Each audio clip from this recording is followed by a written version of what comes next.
Hello, this is Miss Schrader. Today we are going to be talking about an Impressionist artist, Alfred Sisley. Alfred Sisley was one of the early artists of the Impressionist era. That's why I've chosen him. My students, you need a piece of paper and something to write with. You're going to take notes, and when you're done, you're giving me at least 10 sentences, hopefully in paragraph form, about some of the artwork of Alfred Sisley. So Sisley was born in Paris in 1839 and died in 1899. Um, and he started off as a businessman and a rather successful one. Now, remember, the big thing about Impressionist artists is that rather than doing drawings outdoors and then going indoors, they actually would do their painting outside at the site. And so they frequently are wandering around going to different places. The painting you're looking at right now is called Molesey Weir in the Morning. It is a painting done in Britain in 1874. Once again, remember that they're not trying to look realistic because you could get a camera to do that by now.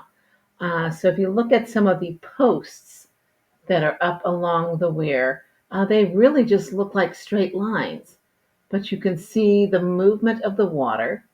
If you look to the left, you can see some people there. In fact, I think you can see some people who are planning to go swimming. They don't look like they're wearing any clothes. Here we have a photograph of Sicily done in 1863.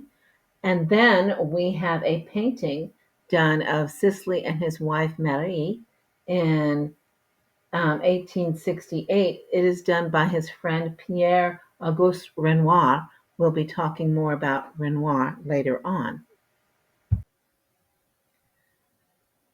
Sisley spent a lot of time living in the countryside in France, also spent a lot of time visiting the countryside in England.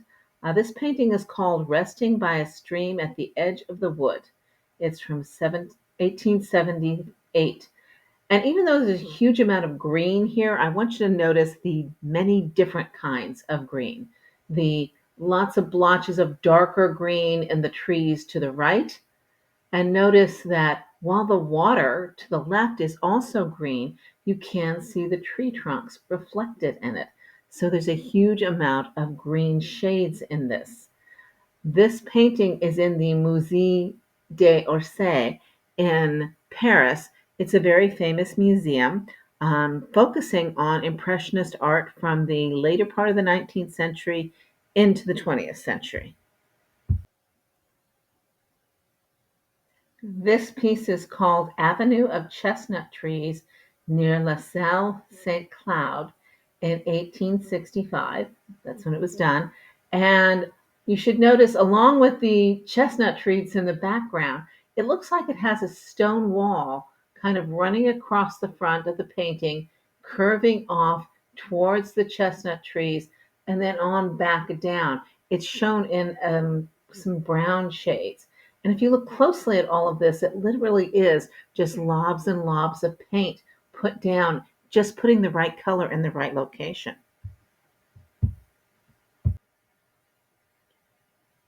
This piece is called La Sienne au Point du Jour. It's from 1877. The Seine is the main river that flows through France. It flows from the south to the north, going through Paris and on up further north. What I want you to notice, particularly when you're looking at the water part, is once again, it's literally just blobs of color put down, and yet you can see that he's made a sincere effort here to get the reflection of the sky onto the water. So you can see the clouds at the top and that being reflected back down in the water.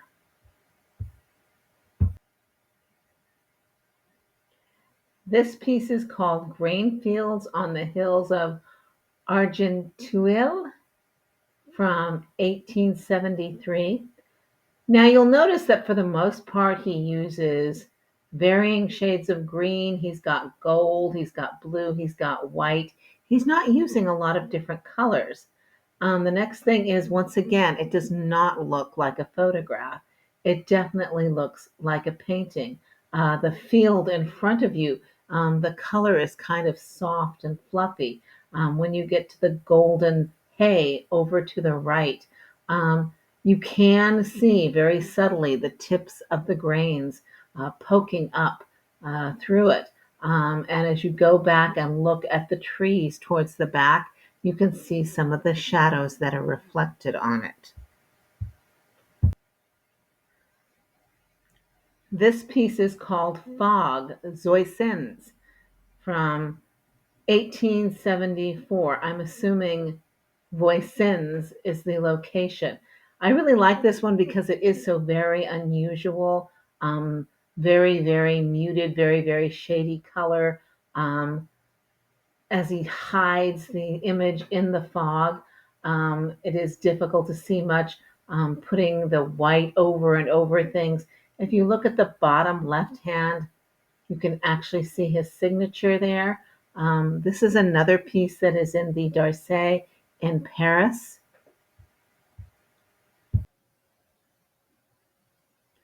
This is the church at Moret in the morning sun from 1893. Today it is housed in the Musée des Beaux-Arts in Rouen. Rouen is another city in France. I chose this because it is a building, and we've been looking at a lot of landscape pieces. Once again, notice that he's actually not using a lot of colors. There are varying shades of brown. There's some gray. There's a little bit of black, and of course, the sky is being done with blues and whites. Uh, and you can see once again the lines of the painting as he is going through. So it is looking rather misty, a little bit challenging to see the details. This piece is called A Path at Les Sablons. It's from 1883. Today it is in the National Gallery of Australia in Canberra, Australia. Once again, I love the fact that you can really see the blobs of paint that have been put on here. In this case, he has a huge number of colors, lots of different things to be looking at as you look at this path that is going down into a village, it looks like, and there are trees on both sides. Um, Sisley's paintings were very popular with wealthy Jewish families in the late 19th, early 20th century. And when the Nazis came into power and seized the Jews and put them into concentration camps, they seized a lot of their paintings. So a lot of Sisley's paintings were amongst the stolen ones, and a lot of them have not been recovered. So there's a lot of effort being made to find some of his missing paintings. My students, we have been discussing the paintings of Alfred Sisley, an early Impressionist artist. You are giving me you're giving me 10 sentences minimum, hopefully in paragraph form, about what you found interesting, educational, and important about the paintings of Alfred Sisley.